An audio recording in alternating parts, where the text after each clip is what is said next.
ನಮಸ್ಕಾರ ಸ್ನೇಹಿತರೆ, welcome to our tasty ಯಾತ್ರಾ ಕನ್ನಡ ಯೂಟ್ಯೂಬ್ ಚಾನಲ್. ಹಾಗೆ ಇವತ್ತಿನ ಹೊಸ ವಿಡಿಯೋಗೆ ನಿಮ್ಮೆಲ್ಲರಿಗೂ ಸುಸ್ವಾಗತ. ಇವತ್ತಿನ ವಿಡಿಯೋದಲ್ಲಿ ಕರ್ನಾಟಕದ ರಾಜಕೀಯಕ್ಕೆ ಯಶ್ ಆಸ್ ಪೊಲಿಟಿಷಿಯನ್ಸ್ ರಾಜಕೀಯಕ್ಕೆ ಎಂಟ್ರಿ ಕೊಡ್ತಾರಾ ರಾಕಿಂಗ್ ಸ್ಟಾರ್ ರಾಕಿ ಬಾಯ್. ರಾಜಕೀಯವನ್ನು ನಾನು ಕಳಂಕವಾಗಿ ನೋಡಲ್ಲ.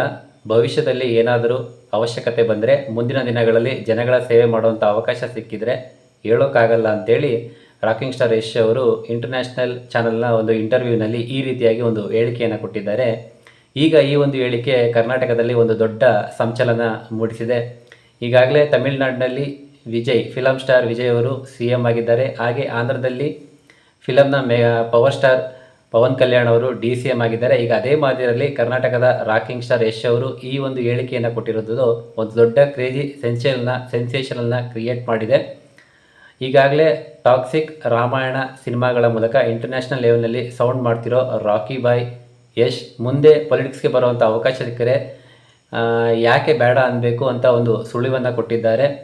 ಇದನ್ನು ಕಂಡಂಥ ಕೇಳಿದಂಥ ಇವರ ಅಭಿಮಾನಿಗಳು ರುಚಿಗೆದ್ದು ಈಗಾಗಲೇ ಅವರನ್ನು CM ಕುರ್ಚಿಯಲ್ಲೇ ಕೂರಿಸಿರುವಂಥ ಒಂದಷ್ಟು ಚಿತ್ರಗಳನ್ನ ಸಾಮಾಜಿಕ ಜಾಲತಾಣದಲ್ಲಿ ಪೋಸ್ಟ್ ಮಾಡ್ತಾಯಿದ್ದಾರೆ. ಗ್ರಾಫಿಕ್ಸ್ಗಳನ್ನ ರೆಡಿ ಮಾಡಿ ಪೋಸ್ಟ್ ಮಾಡ್ತಾಯಿದ್ದಾರೆ. ಹಾಗೆ ಕೆಲವೊಂದಷ್ಟು ಜನ ಅವರನ್ನು ನಮ್ಮ ಹೀರೋ ಈಗ CM ಅಂತೇಳಿ ಜೈಕಾರನ್ನು ಕೂಡ ಹಾಕ್ತಿದ್ದಾರೆ. ಹಾಗಿದ್ರೆ CM ವಿಜಯ್, DCM ಪವನ್, ಅದೇ ರೀತಿಯಾಗಿ ಈ ಹಿಂದೆ ತಮಿಳುನಾಡಿನ MGR, ಜಯಲಲಿತಾ, ಹಾಗೆ ಆಂಧ್ರದ NTR ಇವರ ಮಾದರಿಯಲ್ಲಿ ಇವರೆಲ್ಲ ಸಿನಿಮಾ ನಟರೇ. ಆದರೂ ಕೂಡ ಇವರು ರಾಜಕೀಯದಲ್ಲಿ ಎಷ್ಟರ ಮಟ್ಟಿಗೆ ಯಾವ ರೀತಿಯಾಗಿ ಇಂಪ್ಯಾಕ್ಟ್ ಮಾಡಿದರು, ಅದೇ ರೀತಿಯಾಗಿ ಇವಾಗ ಕರ್ನಾಟಕದಲ್ಲಿ ರಾಕಿಂಗ್ ಸ್ಟಾರ್ ಯಶ್ ಅವರು ರಾಜಕೀಯದಲ್ಲಿ ಇಂಪ್ಯಾಕ್ಟ್ ಮಾಡೋಕ್ಕಾಗುತ್ತಾ? ಅವರು ಈ ಒಂದು ಇಂಟರ್ವ್ಯೂನಲ್ಲಿ ಈ ರೀತಿಯಾಗಿ ಹೇಳಿಕೆಯನ್ನು ಕೊಟ್ಟಿರುವಂಥದ್ದು ಭವಿಷ್ಯದಲ್ಲಿ ಅವಶ್ಯಕತೆ ಬಂದರೆ ಜನಗಳ ಸೇವೆ ಮಾಡುವಂಥ ಅವಕಾಶ ಸಿಕ್ಕಿದರೆ ಹೇಳೋಕ್ಕಾಗಲ್ಲ, ಯಾಕೆ ಬಿಡಬೇಕು ಅನ್ನೋ ಒಂದು ಅಂತ ಹೇಳಿದ್ರಲ್ಲ. ಹಾಗಾದರೆ ಅವರು ರಾಜಕೀಯ ಬರುವಂಥ ಸುಳಿವನ್ನು ಕೊಟ್ಟರೆ ಇದೆಲ್ಲದನ್ನು ಇವತ್ತಿನ ವಿಡಿಯೋದಲ್ಲಿ ನೋಡ್ತಾ ಹೋಗೋಣ. ನೀವು ನೋಡ್ತಾ ಇದ್ದೀರಾ ಟೇಸ್ಟಿ ಯಾತ್ರಾ ಕನ್ನಡ ಯೂಟ್ಯೂಬ್ ಚಾನಲ್. ಈ ವಿಡಿಯೋವನ್ನು ಮಿಸ್ ಮಾಡದೆ ಕೊನೆ ತನಕ ನೋಡಿ. ವಿಡಿಯೋ ಇಷ್ಟ ಆದರೆ ಲೈಕು, ಕಮೆಂಟು, ಶೇರ್ ಮಾಡೋದನ್ನು ಮರಿಬೇಡಿ. ಹಾಗೆ ನಮ್ಮ ಚಾನಲ್ನ ಸಬ್ಸ್ಕ್ರೈಬ್ ಮಾಡಿಲ್ಲ ಅಂತಂದರೆ ಈ ರೀತಿಯ ಹೊಸ ಹೊಸ ಮಾಹಿತಿಗಳಿಗಾಗಿ ಈ ಕೂಡಲೇ ಸಬ್ಸ್ಕ್ರೈಬ್ ಮಾಡಿ, ಪಕ್ಕದಲ್ಲಿರೋ ಬೆಲ್ ಐಕಾನ್ ಪ್ರೆಸ್ ಮಾಡಿ. ಹಾಗಿದ್ರೆ ಸ್ನೇಹಿತರೆ, ಸಾಲು ಹಿಟ್ ಸಿನಿಮಾಗಳನ್ನು ಕೊಟ್ಟಂಥ ತಳಪತಿ ವಿಜಯ್ ಈಗ ತಮಿಳುನಾಡಿನ ಇಡೀ ಪೊಲಿಟಿಕ್ಸ್ನೇ ಉಲ್ಟಾ ಪಲ್ಟಾ ಮಾಡಿ CM ಆಗಿ CM ಕುರ್ಚಿಯಲ್ಲಿ ಕೂತಿದ್ದಾರೆ. ಅದೇ ರೀತಿಯಾಗಿ ಆಂಧ್ರದಲ್ಲಿ DCM ಪವನ್ ಕಲ್ಯಾಣ್, ಉಪಮುಖ್ಯಮಂತ್ರಿ ಪವನ್ ಕಲ್ಯಾಣ್ ಅವರು ಕೂಡ ಸಿನಿಮಾದಿಂದ ರಾಜಕೀಯ ರಂಗಕ್ಕೆ ಪ್ರವೇಶ ಕೊಟ್ಟು ಈಗ ಆಂಧ್ರದ ಇಡೀ ರಾಜಕೀಯದಲ್ಲೇ ಒಂದು ದೊಡ್ಡ ಇಂಪ್ಯಾಕ್ಟನ್ನು ಮಾಡಿ ಆಗಿದೆ. 2024 ಅಸೆಂಬ್ಲಿ ಸೀಟ್ನಲ್ಲಿ ಇವರ ಪಾರ್ಟಿ 21 ಔಟ್ ಆಫ್ 21 21ಕ್ಕೆ 21 100% ಸ್ಟ್ರೈಕ್ ರೇಟ್ನ ಹೊಡೆದು ಭರ್ಜರಿ ಗೆಲುವನ್ನು ದಾಖಲಿಸಿ ಒಂದು ಹೊಸ ದಾಖಲೆಯನ್ನೇ ಮಾಡಿದ್ದಾರೆ. ಈಗ ಅವರಿಗೆ ಆಂಧ್ರದ CM ಕುರ್ಚಿ ಮೇಲೂ ಕೂಡ ಕಣ್ಣಿದೆ. ಈಗ ಪ್ರಶ್ನೆ ಇರೋದು, ಆಂಧ್ರ ತಮಿಳುನಾಡಲ್ಲಿ ಏನು ರಾಜಕೀಯ ಟ್ರೆಂಡ್ ಇದೆಯೋ ಅದೇ ಟ್ರೆಂಡು ಕರ್ನಾಟಕದಲ್ಲೂ ಶುರುವಾಗುತ್ತಾ ಅಂತ. ಯಾಕಂದರೆ ಯಶ್ ಅವರು ಈ ಒಂದು ನ್ಯಾಷನಲ್ ಲೆವೆಲ್ ಚಾನಲ್ ಇಂಟರ್ವ್ಯೂನಲ್ಲಿ ಈ ರೀತಿಯಾಗಿ ಹೇಳಿಕೆಯನ್ನು ಕೊಟ್ಟಿರುವಂಥದ್ದು. ಅವ್ರು ಏನು ಪ್ರಶ್ನೆ ಮಾಡಿದ್ದಾರೆ ಅಂತಂದರೆ, ಮುಂದಿನ ದಿನಗಳಲ್ಲಿ ತಳಪತಿ ವಿಜಯ್ ಥರ ನೀವು ಕೂಡ ಪೊಲಿಟಿಕ್ಸ್ಗೆ ಬರ್ತೀರಾ ಅಂತ ಕೇಳಿದ ಪ್ರಶ್ನೆಗೆ ನೋಡೋಣ, ಸದ್ಯಕ್ಕೆ ಸಿನಿಮಾ ನನ್ನ ಪ್ರಿಯಾರಿಟಿ, ಮುಂದಿನ ದಿನಗಳಲ್ಲಿ ಅವಶ್ಯಕತೆ ಬಂದರೆ ಜನಗಳ ಸೇವೆ ಮಾಡೋಂಥ ಅವಕಾಶ ಸಿಕ್ಕಿದರೆ ಹೇಳೋಕ್ಕಾಗಲ್ಲ ಅಂತೇಳಿ ಹೇಳಿಕೆಯನ್ನು ಕೊಟ್ಟಿದ್ದಾರೆ. ಸೊ ಅಷ್ಟೇ ಅಲ್ಲ, ಈ ರಾಜಕೀಯನ ಕೆಟ್ಟದ್ದು ಕಳಂಕ ಅಂತ ನಾನು ಹೇಳೋದಿಲ್ಲ. ಇದು ಜನಗಳಿಗೋಸ್ಕರ ಉತ್ತಮ ಡಿಸಿಷನ್ ಮತ್ತು ಉತ್ತಮ ಕೆಲಸ ಮಾಡುವಂಥ ಒಂದು ಆಪರ್ಚುನಿಟಿ ಅಲ್ವಾ ಅಂತೇಳಿ ಯಶ್ ಅವರು ಹೇಳಿದ್ದಾರೆ. ಸ್ನೇಹಿತರೆ, ನಾವೀಗ ನಮ್ಮ ಕರ್ನಾಟಕ ರಾಜ್ಯದ ರಾಜಕಾರಣವನ್ನು ಗಮನಿಸೋಣ. ನಮ್ಮ ಕರ್ನಾಟಕ ರಾಜ್ಯದ ರಾಜಕಾರಣ ಕೇವಲ ಈ 3 ಮಾಸ್ ಲೀಡರ್ಗಳ ಸುತ್ತಾ ಇದೆ. ಯಾರಪ್ಪ ಆ 3 ಮಾಸ್ ಲೀಡರ್ಗಳಂತ ಕೇಳೋದಾದರೆ, ದೇವೇಗೌಡರು, ಬಂಗಾರಪ್ಪ, ಯಡಿಯೂರಪ್ಪ. ಇತ್ತೀಚಿನ ದಿನಗಳಲ್ಲಿ ಸಿದ್ದರಾಮಯ್ಯ ಅವರು ಕೂಡ ಆ್ಯಡ್ ಆಗಿದ್ದಾರೆ. ಇವರು 4 ಜನ ಮಾಸ್ ಲೀಡರ್ಗಳಂತ ಒಪ್ಕೊಂಡಿರೋದು. ಇದನ್ನು ಇವ್ರನ್ನ ಬಿಟ್ಟು ಇನ್ಯಾರನ್ನೂ ಕೂಡ ಮಾಸ್ ಲೀಡರ್ ಅಂತ ಒಪ್ಕೊಳ್ಳೋಕ್ಕಾಗಲಿಲ್ಲ, ಯಾರು ಕೂಡ ರೆಡಿ ಆಗಲಿಲ್ಲ. ಸೊ ಆದರೆ ಇವಾಗಿನ ವಾಸ್ತವ ಏನಪ್ಪ ಅಂತಂದರೆ, ಬಂಗಾರಪ್ಪನವರು ಇಲ್ಲವೇ ಇಲ್ಲ. ಇನ್ನು ದೇವೇಗೌಡರು ರಾಜಕೀಯದಿಂದ ನಿವೃತ್ತಿಯಾಗಿದ್ದಾರೆ. ಸೊ ಅವರು ಏಜು ಕೂಡ ಸಾಕಷ್ಟು ಆಗಿದೆ, ಅವರು ರಾಜಕೀಯದಲ್ಲಿ ಆ್ಯಕ್ಟಿವ್ ಆಗಿರೋಕ್ಕೆ ಸಾಧ್ಯನೇ ಇಲ್ಲ. ಇನ್ನು ಯಡಿಯೂರಪ್ಪನವರು ಕೂಡ 4-5 ವರ್ಷ ಆಯಿತು, ಅವರು ಕೂಡ ರಾಜಕೀಯದಿಂದ ನಿವೃತ್ತಿಯಾಗಿದ್ದಾರೆ. ಇನ್ನು ಸಿದ್ದರಾಮಯ್ಯವ್ರ ಬಗ್ಗೆ ನಿಮಗೆ ಗೊತ್ತು, CM ಸ್ಥಾನದಿಂದ ಹೇಳಿದ ಮೇಲೆ ಅವರು ಕೂಡ ರಾಜಕೀಯಕ್ಕೆ ನಿವೃತ್ತಿ ಮಾಡಿದರು. ನೆಕ್ಸ್ಟ್ ಎಲೆಕ್ಷನಲ್ಲಿ ಪಾರ್ಟಿಸಿಪೇಟ್ ಮಾಡಲ್ಲ ಅಂತಲೂ ಕೂಡ ಹೇಳ್ಕೊಂಡಿದ್ದಾರೆ. ಸೊ ಈಗ ನಾನೇ ನೆಕ್ಸ್ಟ್ CM ಕ್ಯಾಂಡಿಡೇಟು, ಬನ್ನಿರಿ ನನಗೆ ವೋಟ್ ಮಾಡಿ ಅಂತ ಕೇಳೋ ಅಂಥ ಒಬ್ಬ ಮಾಸ್ ಲೀಡ್ರ್ ಇವಾಗ ಕರ್ನಾಟಕದಲ್ಲಿ ಇಲ್ಲದೇ ಇರೋವಂಥ ಒಂದು ಪರಿಸ್ಥಿತಿ ನಿರ್ಮಾಣ ಆಗಿದೆ. ಈಗ ನೋಡಿ, ಇನ್ನು HD ಕುಮಾರಸ್ವಾಮಿ ಅವರೊಬ್ಬರನ್ನ ಬಿಟ್ಟಿದ್ವಲ್ಲ, JDSನಲ್ಲಿ ಇರೋವಂಥವ್ರು, JDS ಪಕ್ಷ. ಆದರೆ ಈ JDS ಪಕ್ಷ ಕರ್ನಾಟಕ ರಾಜ್ಯವ್ಯಾಪಿ ಅಷ್ಟು ಪ್ರಭಾವಿ ಆಗಲಿಲ್ಲ. ಒಂದು ಟೈಮಲ್ಲಿ ಪಕ್ಷ ಚೆನ್ನಾಗಿತ್ತು, ಮೆಜಾರಿಟಿನೂ ಇತ್ತು. ಆದರೆ ಅವ್ರು ಮಾಡಿದಂಥ ಕೆಲವೊಂದು ತಪ್ಪುಗಳಿಂದಾಗಿ ಇವಾಗ ಪಾರ್ಟಿ ನೆಲ ಕಚ್ಚಿದೆ.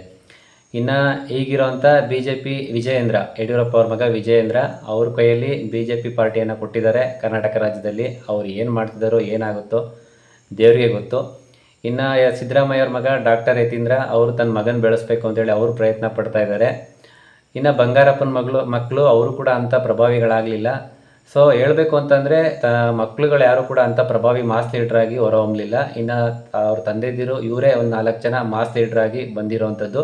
ಅದರಲ್ಲಿ ಕುಮಾರಸ್ವಾಮಿ ಅವರು ಒಬ್ಬರು ಮಾಸ್ ಲೀಡ್ರಾಗಿ ಬಂದರು ಅಂತ ಹೇಳ್ಬೋದು. ಯಾಕಂದರೆ 2 ಬಾರಿ CM ಆಗಿ ಕೆಲವೊಂದು ಒಳ್ಳೊಳ್ಳೆ ಕೆಲಸಗಳನ್ನ ಮಾಡಿದರು. ಆದರೆ ಆಮೇಲೆ ಅವರು ಮಾಡಿದಂಥ ಕೆಲವೊಂದು ತಪ್ಪುಗಳಿಂದಾಗಿ, ಪಾರ್ಟಿನಲ್ಲಿ ಮಿಸ್ಟೇಕ್ಗಳಿಂದಾಗಿ ಆ ಪಾರ್ಟಿನೂ ಕೂಡ ಇವಾಗ ನೆಲ ಕಚ್ತಾ ಹೋಗ್ತಾ ಇದೆ. ಇನ್ನು ಕುಮಾರಸ್ವಾಮಿ ಅವ್ರ ಮಗ ನಿಖಿಲ್ ಕುಮಾರಸ್ವಾಮಿ ಅವ್ರ ಬಗ್ಗೆ ಹೇಳೋದೇ ಬೇಡ.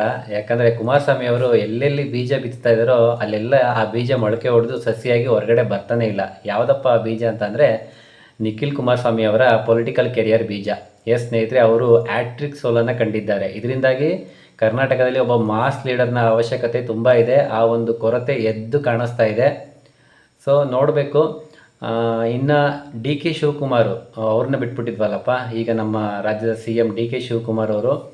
ಸೊ ಅವ್ರನ್ನ ಬಗ್ಗೆ ಹೇಳಬೇಕು ಅಂತಂದರೆ ಈಗಾಗಲೇ ಅವ್ರಿಗೂ ಕೂಡ 60+ ಆಗಿದೆ. ಇನ್ನು ನೆಕ್ಸ್ಟು 2028 ಎಲೆಕ್ಷನಲ್ಲಿ ಪಕ್ಷ ಬರುತ್ತೋ ಇಲ್ವೋ ಗೊತ್ತಿಲ್ಲ. ಒಂದು ವೇಳೆ ಬಂದರೂ ಕೂಡ ಅವರಿನ್ನೂ ಪ್ರಭಾವಿಯಾಗಿ ಮಾಸ್ ಲೀಡ್ರ್ ಆಗೋದಕ್ಕೆ ಒಂದಷ್ಟು ಸಮಯ ಬೇಕಾಗುತ್ತೆ. ಅಷ್ಟರೊಳಗೆ ಅವ್ರಿಗೂ ಕೂಡ ವಯಸ್ಸಾಗೋಗುತ್ತೆ, ರಿಟೈರ್ಡ್ ಆಗ್ತಾರೆ. ಇನ್ನು ಮುಂದಿನ ದಿನ ಒಂದು 10-20 ವರ್ಷಗಳಲ್ಲಿ ಒಂದು ಕರ್ನಾಟಕದ ಒಂದು ದೊಡ್ಡ ಆಪರ್ಚುನಿಟಿ ಇದೆ. ಆ ಒಂದು ಖಾಲಿ ಜಾಗ ಇರೋವಂಥ ಮಾಸ್ ಲೀಡರ್ ಅಂತ ಏನು ಹೇಳಿದ್ನಲ್ಲ, ಆ ಒಂದು ಖಾಲಿ ಜಾಗಕ್ಕೆ ಯಶ್ ಅವರು ಬರೋವಂಥ ಪ್ರಯತ್ನ ಏನಾದರೂ ಮಾಡ್ತಾರೆ, ಆ ಒಂದು ಅವಕಾಶವನ್ನು ಯೂಸ್ ಮಾಡ್ಕೊಳ್ತಾರೆ ಏನು ಅಂತೇಳಿ ಈಗ ಎಲ್ಲರಲ್ಲೂ ಒಂದು ಪ್ರಶ್ನೆ ಇದೆ. ಯಶ್ಗಿದೆ ಚುನಾವಣೆ ಗೆಲ್ಲಿಸಿದ ಅನುಭವ.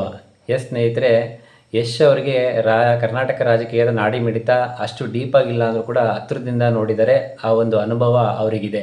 ಹಾಗೆ ಸೋಷಲ್ ವರ್ಕ್ನಲ್ಲೂ ಕೂಡ ಇವರು ಇದ್ದಾರೆ. ಸಿನಿಮಾದಾಚೆಗೂ ಕೂಡ ಇವರಿಗೆ ಅವಕಾಶ ಇದೆ. ಆ ಸಿನಿಮಾ ಒಂದೇ ಅಲ್ಲ, ಸಿನಿಮಾ ಮುಗಿದ ನಂತರ ಅವಕಾಶ ಸಿಗ್ತಾಗಲಿಲ್ಲ ಈ ಒಂದು ಸೋಷಲ್ ಆ್ಯಕ್ಟಿವಿಟೀಸ್ಗಳು ಮಾಡ್ತಾ ತಾವೇನು ಅಂತೇಳಿ ತೋರಿಸ್ಕೊಳ್ತಾ ಬಂದಿದ್ದಾರೆ. ಹಾಗೆ ಇವರ ಒಂದು ಯಶೋ ಮಾರ್ಗ ಫೌಂಡೇಶನ್ ಬಗ್ಗೆ ನೋಡಿ, 2017ರಲ್ಲಿ ಸ್ಟಾರ್ಟ್ ಆದಂಥ ರಾಧಿಕಾ ಪಂಡಿತ್ ಮತ್ತು ಯಶ್ ಅವರು ಸ್ಟಾರ್ಟ್ ಮಾಡಿದಂಥ ಯಶೋ ಮಾರ್ಗ ಫೌಂಡೇಶನ್, ಇದ್ರ ಮೂಲಕ ಸಾಕಷ್ಟು ಸಾಮಾಜಿಕ ಕಾರ್ಯಗಳನ್ನ ಮಾಡಿದ್ದಾರೆ. ಉತ್ತರ ಕರ್ನಾಟಕದ ಕೆಲ ಭಾಗಗಳಲ್ಲಿ ಬರಗಾಲದಿಂದ ತತ್ತರಿಸಿದ ಸಂತ್ರಸ್ತರಿಗೆ ಕುಡಿಯೋ ನೀರಿಗಾಗಿ ಕೋಟ್ಯಾಂತರ ರೂಪಾಯಿ ಹಣವನ್ನು ಖರ್ಚು ಮಾಡಿ ಆ ಒಂದು ವ್ಯವಸ್ಥೆಯನ್ನು ಮಾಡಿಕೊಟ್ಟಿದ್ದಾರೆ. ಹಾಗೆ ಅಲ್ಲಿನ ಕೆರೆಗಳ ಹೂಳು ತೆಗೆಯೋದು, ಕೆರೆಗಳಿಗೆ ನೀರು ತುಂಬಿಸುವಂಥದ್ದು, ಈ ರೀತಿಯಾಗಿ ಸೋಷಲ್ ವರ್ಕ್ಸ್ನ ಮಾಡಿದ್ದಾರೆ. ಹಾಗೆ ನೆರೆ ಸಂತ್ರಸ್ತರಿಗೆ ಪರಿಹಾರವನ್ನು ಕೊಟ್ಟಿದ್ದಾರೆ. ಹಾಗೆ ಕೊರೋನಾ ಅಂತ ಟೈಮ್ನಲ್ಲಿ ಈ ಒಂದು ಯಶೋ ಮಾರ್ಗ ಫೌಂಡೇಶನ್ ಹೇಳಿದ್ನಲ್ಲ, ಅದ್ರ ಮುಖಾಂತರ ಸಾಕಷ್ಟು ಸೋಷಲ್ ಆ್ಯಕ್ಟಿವಿಟೀಸ್ಗಳನ್ನ ಮಾಡಿದ್ದಾರೆ. ಇದು ಯಶ್ ಅವರ ಗ್ರೌಂಡ್ ಲೆವೆಲ್ ಸೋಷಲ್ ಕನೆಕ್ಟು. ಇನ್ನೊಂದು ಕಡೆ ಚುನಾವಣಾ ರಾಜಕೀಯದ ಒಳವರೆಗೂ ಕೂಡ ಇವರಿಗೆ ತಕ್ಕ ಮಟ್ಟಿಗೆ ಗೊತ್ತಿದೆ. 2018ರ ಕರ್ನಾಟಕ ವಿಧಾನಸಭೆ ಚುನಾವಣೆಯಲ್ಲಿ ಇವರು ಕೇವಲ ಒಂದು ಪಾರ್ಟಿ ಪರವಾಗಿ ಪ್ರಚಾರ ಮಾಡಲಿಲ್ಲ, ಬೇರೆ ಬೇರೆ ಪಾರ್ಟಿಗಳ ಪರವಾಗಿ ಪ್ರಚಾರ ಮಾಡಿದರು. JDSನ SR ಮಹೇಶ್, BJPಯ SA ರಾಮದಾಸು ಅವ್ರ ಪರವಾಗಿ ಪ್ರಚಾರ ಮಾಡಿ ಅವ್ರನ್ನ ಗೆಲ್ಲಿಸಿದ್ದಾರೆ. ಹಾಗೆಯೇ 2019ರ ಮಂಡ್ಯ ಲೋಕಸಭಾ ಚುನಾವಣೆ, ಇದನ್ನಂತೂ ಮರೆಯೋ ಆಗಿಲ್ಲ ಸ್ನೇಹಿತರೆ. ಇದು ನೆನಪಲ್ಲಿ ಇಟ್ಕೊಳ್ಳಬೇಕಾಗಿರೋವಂಥದ್ದು. ಆ ಟೈಮ್ನಲ್ಲಿ JDSನ ಘಟಾನುಘಟಿಗಳು ಒಂದಾದಂಥ ಒಂದು ಟೈಮಲ್ಲಿ ಸಾಕಷ್ಟು ಕುತೂಹಲ ಕೇಳಿದಂಥ ಒಂದು ಚುನಾವಣೆ. ಆ ಟೈಮ್ನಲ್ಲಿ ದರ್ಶನ್ ಮತ್ತು ಯಶ್ ಇಬ್ಬರು ಕೂಡ ಜೋಡೆತ್ತುಗಳಂತೆ ಮಂಡ್ಯ ಲೋಕಸಭೆ ಅಭ್ಯರ್ಥಿಯಾದಂಥ ಸುಮಲತಾ ಅಂಬರೀಷ್ ಅವ್ರನ್ನ ಸಪೋರ್ಟ್ ಮಾಡಿ, ಪಕ್ಷೇತರ ಅಭ್ಯರ್ಥಿ ಸುಮಲತಾ ಅಂಬರೀಷ್ ಅವ್ರನ್ನ ಸಪೋರ್ಟ್ ಮಾಡಿ ಅವ್ರ ಪರವಾಗಿ ಪ್ರಚಾರ ಮಾಡಿ ಗ್ರಾಮಗಳಿಗೆ ಹೋಗಿ ಲಕ್ಷಾಂತರ ಯುವಕರನ್ನ ಸೆಳೆದು 1,25,000ಕ್ಕೂ ಅಧಿಕ ಮತಗಳಿಂದ ಅವ್ರನ್ನ ಭರ್ಜರಿ ಜಯಶಾಲಿಯನ್ನಾಗಿ ಮಾಡಿದ್ರು. ಇದರಲ್ಲಿ ಯಶ್ ಮತ್ತು ದರ್ಶನ್ ಅವರ ಪಾತ್ರ ತುಂಬ ಪ್ರಮುಖವಾದದ್ದು. ಇದು ಯಶ್ ಅವರಿಗೆ ಒಂದು ಪ್ಲಸ್ ಪಾಯಿಂಟು. ಹಂಗಾಗಿ ರಾಜಕೀಯದ ಒಳ ಅರಿವು ಒಂದು ತಕ್ಕ ಮಟ್ಟಿಗೆ ಅವರಿಗೆ ಗೊತ್ತಿದೆ, ಒಂದು ಅನುಭವ ಇದೆ. ಕರ್ನಾಟಕ ನಟರ ರಾಜಕೀಯ ಹಿಸ್ಟರಿ ಹೇಗಿದೆ? ಸ್ನೇಹಿತರೆ, ನಮ್ಮ ಕರ್ನಾಟಕ ರಾಜಕೀಯದಲ್ಲೂ ಕೂಡ ಅನೇಕ ಸಿನಿಮಾ ನಟರು ರಾಜಕೀಯಕ್ಕೆ ಬಂದಿದ್ದಾರೆ. ಅದರಲ್ಲಿ ಮೊದಲನೇದಾಗಿ ರೆಬಲ್ ಸ್ಟಾರ್ ಅಂಬರೀಷ್ ಅವರು ಕೇಂದ್ರದ ಮಂತ್ರಿಯಾಗಿದ್ದರು, ರಾಜ್ಯದಲ್ಲೂ ಕೂಡ ಮಂತ್ರಿಯಾಗಿದ್ದರು. ಅನಂತರ ಜಗ್ಗೇಶ್ ಅವರು, BC ಪಾಟೀಲು, ಕುಮಾರ್ ಬಂಗಾರಪ್ಪ, ಉಪೇಂದ್ರ, ಇತ್ತೀಚೆಗೆ ಮುಖ್ಯಮಂತ್ರಿ ಚಂದ್ರು ಅವರು ಕೂಡ ಬಂದಿದ್ದರು. ಇವರೆಲ್ಲ ಕೂಡ ಪೊಲಿಟಿಕಲ್ನ ಟ್ರೈ ಮಾಡಿದ್ದಾರೆ, ಒಂದಷ್ಟು ಏರಿಳಿತವನ್ನು ಕಂಡಿದ್ದಾರೆ. ಹಾಗೆ ಮಹಿಳೆಯರಲ್ಲಿ ನೋಡೋದಾದರೆ ಉಮಾಶ್ರೀ ಇದ್ದಾರೆ, ರಮ್ಯಾ ಇದ್ದಾರೆ. ಅವರು ಕೂಡ ಪೊಲಿಟಿಕ್ಸ್ನಲ್ಲಿ ಒಂದು ಹಂತದಲ್ಲಿ ಏರಿಳಿತವನ್ನು ಕಂಡಿದ್ದಾರೆ. ಅಷ್ಟೇ ಅಲ್ಲ, ಕರ್ನಾಟಕದ ಅತ್ಯುನ್ನತ ಸಿನಿಮಾ ರಂಗದಲ್ಲಿ ಅತ್ಯುನ್ನತ ಸ್ಥಾನದಲ್ಲಿದ್ದಂಥ ಡಾಕ್ಟರ್ ರಾಜ್ಕುಮಾರ್ ಅವ್ರನ್ನೂ ಕೂಡ ರಾಜಕೀಯಕ್ಕೆ ತರುವಂಥ ಪ್ರಯತ್ನ ನಡೆದಿತ್ತು ಅವತ್ತಿನ ಕಾಲದಲ್ಲಿ. ಆದರೆ ರಾಜ್ಕುಮಾರ್ದವ್ರದ್ದು ಒಂದೇ ಒಂದು ಮಾತು, ಅಯ್ಯೋ ನನಗೆ ಅದರ ಸಹವಾಸನೇ ಬೇಡ ಅಂತೇಳಿ ಅದರಿಂದ ಅವರು ದೂರ ಉಳಿದ್ಬಿಟ್ರು. ಅದೇ ನೋಡಿ ಸ್ನೇಹಿತರೆ, ನಮ್ಮ ಕರ್ನಾಟಕದ ರಾಜಕೀಯ ಮತ್ತು ತಮಿಳುನಾಡಿನ ರಾಜಕೀಯಕ್ಕೆ ಈ ಸಿನಿಮಾ ನಟರ ವಿಚಾರದಲ್ಲಿ ಒಂದಷ್ಟು ಡಿಫ್ರೆನ್ಸ್ ಇದೆ. ಏನಪ್ಪ ಅಂತಂದರೆ, ಈಗ ತಮಿಳುನಾಡು ರಾಜಕೀಯದಲ್ಲಿ ಅಲ್ಲಿನ MGR ಮತ್ತು ಜಯಲಲಿತಾ ಇಬ್ಬರೂ ಕೂಡ ಸಿನಿಮಾ ರಂಗದಿಂದ ರಾಜಕೀಯಕ್ಕೆ ಬಂದು ಮುಖ್ಯಮಂತ್ರಿ ಸ್ಥಾನಕ್ಕೆ ಏರಿ ಒಂದಷ್ಟು ದಶಕಗಳ ಕಾಲ ಇಡೀ ರಾಜ್ಯವನ್ನು ಕಂಟ್ರೋಲ್ ಮಾಡಿದರು. ಅದೇ ರೀತಿಯಾಗಿ ಆಂಧ್ರದಲ್ಲಿ NTR ಅವರು ಕೂಡ ಅದೇ ಥರ ಆದರು. ಸಿನಿಮಾ ರಂಗದಿಂದ ರಾಜಕೀಯಕ್ಕೆ ಬಂದು CM ಆಗಿ ರಾಜ್ಯವನ್ನೇ ಒಂದಷ್ಟು ದಶಕಗಳ ಕಾಲ ಅವರು ಕೂಡ ಕಂಟ್ರೋಲ್ ಮಾಡಿದರು. ಆದರೆ ನಮ್ಮ ಕರ್ನಾಟಕದಲ್ಲಿ ಯಾವ ಒಬ್ಬ ಸಿನಿಮಾ ನಟಿಯರು ಕೂಡ ಈ ಒಂದು ಮುಖ್ಯಮಂತ್ರಿ ಸ್ಥಾನ ಹುದ್ದೆಗೆ ಏರೋಕೆ ಆಗಿಲ್ಲ. ಅಷ್ಟೇ ಅಲ್ಲ, ಒಬ್ಬ ಪವರ್ಫುಲ್ ಪ್ರಭಾವಿ ರಾಜಕಾರಣಿಯಾಗಿ ರಾಜಕಾರಣ ಬದಲಾಯಿಸುವಂಥ ಪ್ರಭಾವಿ ಪವರ್ಫುಲ್ ಲೀಡರ್ ಆಗಿ ಯಾರೂ ಕೂಡ ಬರೋಕೆ ಆಗಲಿಲ್ಲ. ಅಂಬರೀಷ್ ನೋಡಿ, ಅವರಷ್ಟೆಲ್ಲ ಬೆಳೆದ್ರು ಕೂಡ MP ಆಗಿದ್ರು, ಮಿನಿಸ್ಟರ್ ಆಗಿದ್ರು, ಆದರೂ ಕೂಡ ಜನ ಅವ್ರನ್ನ CM ಕ್ಯಾಂಡಿಡೇಟ್ ಆಗಿ ನೋಡಲೇ ಇಲ್ಲ. ಇನ್ನು ರಿಯಲ್ ಸ್ಟಾರ್ ಉಪೇಂದ್ರ ಅವರು ಕೂಡ ಒಳ್ಳೊಳ್ಳೆ ಸಿನಿಮಾಗಳನ್ನ ಲಾಸ್ಟಲ್ಲಿ ಒಳ್ಳೊಳ್ಳೆ ಸಿನಿಮಾಗಳನ್ನ ಮಾಡಿದ್ರು. ರಾಜಕೀಯ ರಿಲೇಟೆಡು ಬ್ಯಾಕ್ ಟು ಬ್ಯಾಕು ಒಳ್ಳೊಳ್ಳೆ ಮೆಸೇಜ್ ಕೊಡುವಂಥ ಸಿನಿಮಾಗಳು ಮಾಡಿದ್ರು. ಆದರೂ ಕೂಡ ಅವರು ಈಗಲೂ ಕೂಡ ಒಂದು ಪ್ರಜಾಕೀಯ ಅನ್ನೋ ಪಕ್ಷವನ್ನು ಕಟ್ಕೊಂಡು ಸ್ಟ್ರಗಲ್ ಮಾಡ್ತಾ ಇದ್ದಾರೆ ರಾಜಕೀಯದಲ್ಲಿ ಮುಂದೆ ಬರೋಕ್ಕೆ. ಇನ್ನು ಮಾಜಿ CM ಕೇಂದ್ರ ಸಚಿವರಾದಂಥ HD ಕುಮಾರಸ್ವಾಮಿ ಅವ್ರ ಮಗ ನಿಖಿಲ್ ಕುಮಾರಸ್ವಾಮಿ ಬಗ್ಗೆ ಅವ್ರ ಸ್ಟೋರಿ ಹೇಳಲೇಬೇಕು. ಸ್ಟಾರ್ಟಿಂಗಲ್ಲಿ ಸಿನಿಮಾ ಕೆರಿಯರ್ ಅಂತೇಳಿ ಸ್ಟಾರ್ಟ್ ಮಾಡಿ ಜಾಗವಾರ ಸಿನಿಮಾ ಮುಖಾಂತರ ಬಂದರು. ಅದಾದಮೇಲೆ ಮತ್ತೆ ಪೊಲಿಟಿಕಲ್ ಅದು ವಂಶ ರಾಜಕಾರಣ ಮಾಡಬೇಕಲ್ಲ, ಕುಟುಂಬ ರಾಜಕಾರಣ ಅಂತೇಳಿ ಮತ್ತೆ ಅಲ್ಲಿಗೆ ತೊಗೊಂಡೋದ್ರು ಪೊಲಿಟಿಕಲ್ಗೆ. ಬಟ್ ಅಲ್ಲಿ ಅವರು ನಸೀಬೆ ಚೆನ್ನಾಗಿಲ್ಲ, ಬ್ಯಾಕ್ ಟು ಬ್ಯಾಕ್ ಫೇಲ್ಯೂರ್ಗಳೇ. ಸೊ 2019 ಲೋಕಸಭಾ ಚುನಾವಣೆ, ಆಮೇಲೆ 2024 ರಾಮನಗರ ವಿಧಾನಸಭಾ ಚುನಾವಣೆ, ಮತ್ತು ಎಲೆಕ್ಷನ್ ಚನ್ನಪಟ್ಟಣ ಎಲೆಕ್ಷನ್, ಈ 3 ಸೋಲುಗಳು, ಸತತ 3 ಸೋಲುಗಳಿಂದ ಅವರು ಹತಾಶೆ ಆದರು. ಸೊ ಒಂದೇನಪ್ಪ ಅಂದರೆ, ಸಿನಿಮಾದಲ್ಲಿ ಎಷ್ಟೇ ಗ್ಲಾಮರ್ ಇದ್ದರೂ ಕೂಡ ನಮ್ಮ ಕರ್ನಾಟಕದ ಮತದಾರ ಡಿಫ್ರೆಂಟ್ ಆಗಿದ್ದಾನೆ. ಸೊ ಅಷ್ಟು ಸುಲಭ ಕೈ ಹಿಡಿಯಲ್ಲ. ಇನ್ನೂ ಆ ಅದೃಷ್ಟ ಯಾರಿಗೂ ಕೂಡ ಸಿನಿಮಾ ನಟರಿಗೆ ಒಲ್ದು ಬಂದಿಲ್ಲ. ಮುಂದೆ ನೋಡಬೇಕಾಗಿದೆ ಏನಾಗುತ್ತೆ ಅಂತೇಳಿ. ಸ್ನೇಹಿತರೆ, ನಮ್ಮ ಕರ್ನಾಟಕದಲ್ಲಿ ಕನ್ನಡಿಗರಿಗೆ ನಾಯಕ ನಟರಿಗೆ ಇಷ್ಟಪಡ್ತಾರೆ, ಆರಾಧಿಸ್ತಾರೆ, ಗೌರವಿಸ್ತಾರೆ. ಅವರ ಕಟೌಟ್ಗೆ ಹಾರ ಹಾಕೋದು, ಹಾಲಿನ ಅಭಿಷೇಕ ಮಾಡೋದು ಎಲ್ಲದನ್ನೂ ಮಾಡ್ತಾರೆ. ಆದರೆ ಚುನಾವಣಾ ರಾಜಕೀಯ ಅಂತ ಬಂದಾಗ ಸ್ವಲ್ಪ ನಮ್ಮ ಕರ್ನಾಟಕ ಮತದಾರರು ಡಿಫ್ರೆಂಟ್ ಆಗಿದ್ದಾರೆ. ಅದಕ್ಕೆ ಕೆಲವೊಂದು ನಿದರ್ಶನ ಇದ್ದಾವೆ. ಎಕ್ಸಾಂಪಲ್, ಕಿಚ್ಚ ಸುದೀಪ್ ಅವರು ಬಸವರಾಜ ಬೊಮ್ಮಾಯಿ ಪರವಾಗಿ BJP ಪರವಾಗಿ ಪ್ರಚಾರ ಮಾಡಿದ್ರು. ಆವಾಗ ಸಾವಿರಾರು ಯುವಕರು ಬಂದರು, ಸುದೀಪ್ ಅವ್ರನ್ನ ಹೊಗಳಿದ್ರು, ಅವ್ರ ಜೊತೆ ನಿಂತ್ಕೊಂಡು ಖುಷಿಯಾಗಿ ಸೆಲ್ಫಿ ತಕ್ಕೊಂಡು, ಅಣ್ಣ ನೀವೇ ನಮ್ಮ ಬಾಸ್, ಕಿಚ್ಚ ಬಾಸ್ ಅಂತೆಲ್ಲ ಹೇಳ್ಕೊಂಡು ಜೋರಾಗಿ ಪ್ರಚಾರ ಮಾಡ್ಕೊಂಡು ಬಂದರು.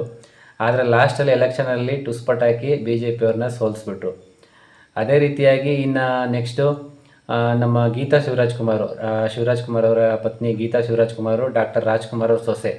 ಸೊ ಅವರು ಕೂಡ ಅಷ್ಟೇ ಕಾಂಗ್ರೆಸ್ ಅಭ್ಯರ್ಥಿಯಾಗಿ ರಾಘವೇಂದ್ರ ಯಡಿಯೂರಪ್ಪ ಅವ್ರ ವಿರುದ್ಧ ನಿಂತ್ಕೊಂಡು, ಆದರೂ ಕೂಡ ಅಲ್ಲೂ ಕೂಡ ಗೆಲ್ಲಕ್ಕಾಗಿಲ್ಲ. ನೋಡಿ, ಅಲ್ಲಿ ಶಿವರಾಜ್ ಕುಮಾರು ಮನೆಗೆ ಹೋಗಿ ಪ್ರಚಾರ ಮಾಡಿದರು.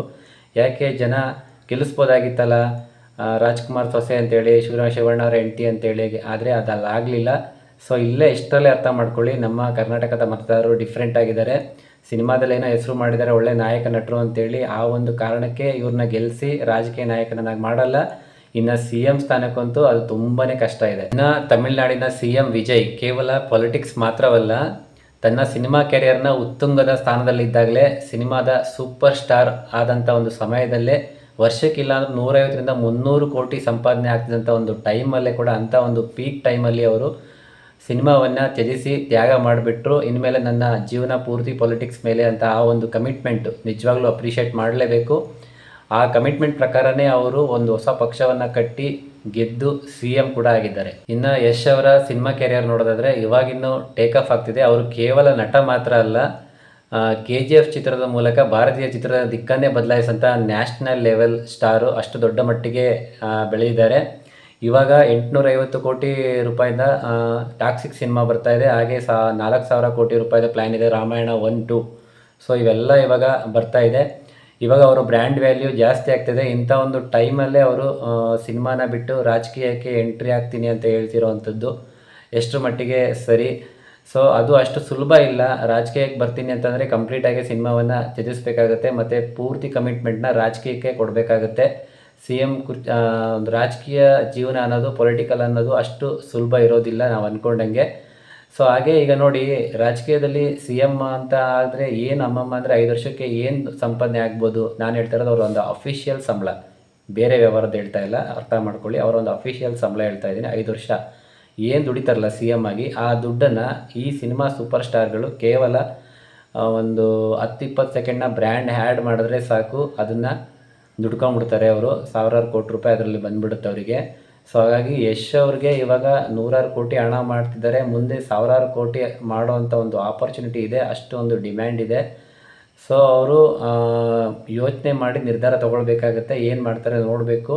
CM ಕುರ್ಚಿ ಅನ್ನೋದು ಅಷ್ಟು ಸುಲಭ ಇಲ್ಲ. ಹಾಗಾದರೆ ಈ ಯಶ್ ಅವರ ಈ ಒಂದು ತೀರ್ಮಾನ, ಅವ್ರು ಏನು ಮಾಡ್ತಾರೆ, ಮುಂದೆ ಏನು ಎತ್ತಿಡ್ತಾರೆ ಅಂತೇಳಿ ನಾವು ಕಾದು ನೋಡಬೇಕಾಗಿದೆ. ಯಾಕಂದರೆ ಇವಾಗ ಅವರ ಬ್ರ್ಯಾಂಡ್ ವ್ಯಾಲ್ಯೂ ಜಾಸ್ತಿ ಆಗ್ತಿದೆ. ಒಳ್ಳೊಳ್ಳೆ ಸಿನಿಮಾಗಳು, ಒಳ್ಳೊಳ್ಳೆ ಬೇಡಿಕೆ ಬರ್ತಾ ಇದೆ. ಅವ್ರಿಗಾಗಿ ಒಳ್ಳೊಳ್ಳೆ ಸಿನಿಮಾಗಳನ್ನ ಪ್ರೊಡ್ಯೂಸರ್ಗಳು, ಡೈರೆಕ್ಟರ್ಗಳು ಕಾಯ್ಕೊಂಡಿದ್ದಾರೆ. ಸೊ ಹಾಗಾಗಿ ಅವರು ದುಡುಕ್ತೆ ಇನ್ನೂ ಸ್ವಲ್ಪ ದಿವಸಗಳ ಕಾಲ ವೆಯ್ಟ್ ಮಾಡೋದು ಒಳ್ಳೆಯದು ಅಂತೇಳಿ ನನ್ನ ಒಂದು ಅಭಿಪ್ರಾಯ. ಯಾಕಂದರೆ ದಳಪತಿ ವಿಜಯ್ ಅವರು ಕೂಡ ನೋಡಿ, ಸಿನಿಮಾ ರಂಗದಲ್ಲಿ ಒಂದಷ್ಟು ಕೆಲಸಗಳನ್ನ ಮಾಡಿ, ಒಂದಷ್ಟು ಸಿನಿಮಾಗಳನ್ನ ಮಾಡಿ, ಹೆಸರನ್ನು ಮಾಡಿ, ನಂತರ ಅವರು 50+ ಅವರ ಏಜ್ ಕ್ರಾಸ್ ಆದಮೇಲೆ ಅವರು ರಾಜಕೀಯಕ್ಕೆ ಬಂದರು. ಸೊ ಅದೇ ರೀತಿಯಾಗಿ ಯಶ್ ಅವರಿಗೆ ಇನ್ನೂ ಸಮಯ ಇದೆ. ಸೊ ಹಂಗಾಗಿ ಇನ್ನೂ ಒಂದು 5-10 ವರ್ಷಗಳ ಕಾಲ ಸಿನಿಮಾ ರಂಗದಲ್ಲೇ ಕೆಲಸ ಮಾಡಿ, ಒಳ್ಳೊಳ್ಳೆ ಸಿನಿಮಾಗಳನ್ನ ಕೊಡಿ, ನಮ್ಮನ್ನೆಲ್ಲ ರಂಜಿಸಿ, ಒಳ್ಳೆ ಹಣವನ್ನು ಮಾಡಿ, ಹಾಗೆ ಸೋಷಲ್ ಆ್ಯಕ್ಟಿವಿಟೀಸ್ಗಳನ್ನು ಕೂಡ ಮಾಡಿ ತಪ್ಪದೆ. ಸೊ ಆಮೇಲೆ ನೀವು ಜನಗಳ ಸೇವೆ ಮಾಡಲೇಬೇಕು ಅಂತ ಇದ್ದರೆ ಖಂಡಿತ ರಾಜಕೀಯಕ್ಕೆ ಬನ್ನಿ. ಆ ಒಂದು ಗೋಲ್ಡನ್ ಟೈಮ್ ಯಾವಾಗಿದೆ ನಿಮಗೆ ಏನು ಅನ್ನೋದು ನೋಡೋಣ. ಸೊ ಆ ಒಂದು ಗೋಲ್ಡನ್ ಟೈಮ್ ಬರಲಿ, ನಿಮಗೆ ಒಳ್ಳೆಯದಾಗಲಿ. ಸೊ ನಾವೆಲ್ಲರೂ ಕೂಡ ಕಾಯ್ತಾ ಇರ್ತೀವಿ. ಸ್ನೇಹಿತರೆ, ಈ ಒಂದು ವಿಡಿಯೋ ನಿಮಗೆ ಇಷ್ಟ ಆಯಿತು ಅಂದರೆ ಲೈಕು, ಕಮೆಂಟು, ಶೇರ್ ಮಾಡೋದನ್ನು ಮರಿಬೇಡಿ. ಹಾಗೆ ಯಶ್ ಅವರ ಈ ಒಂದು ತೀರ್ಮಾನದ ಬಗ್ಗೆ ನೀವೇನು ಹೇಳ್ತೀರಾ? ಆ ಒಂದು ಗೋಲ್ಡನ್ ಟೈಮ್ ಯಾವಾಗಿದೆ? ಇವಾಗ ಬರಬೇಕಾ ಪೊಲಿಟಿಕ್ಸ್ಗೆ, ಅಥವಾ ಇನ್ನೂ ಒಂದು 5-10 ವರ್ಷಗಳ ಕಾಲ ನಂತರ ಬರಬೇಕಾ ಏನು ಅನ್ನೋದನ್ನು ಕಮೆಂಟ್ ಬಾಕ್ಸ್ನಲ್ಲಿ ಕಮೆಂಟ್ ಮಾಡಿ ತಿಳಿಸಿ. Thanks for watching. ನೆಕ್ಸ್ಟ್ ವಿಡಿಯೋದಲ್ಲಿ ಮತ್ತೆ ಸಿಗೋಣ. ನಮಸ್ಕಾರ.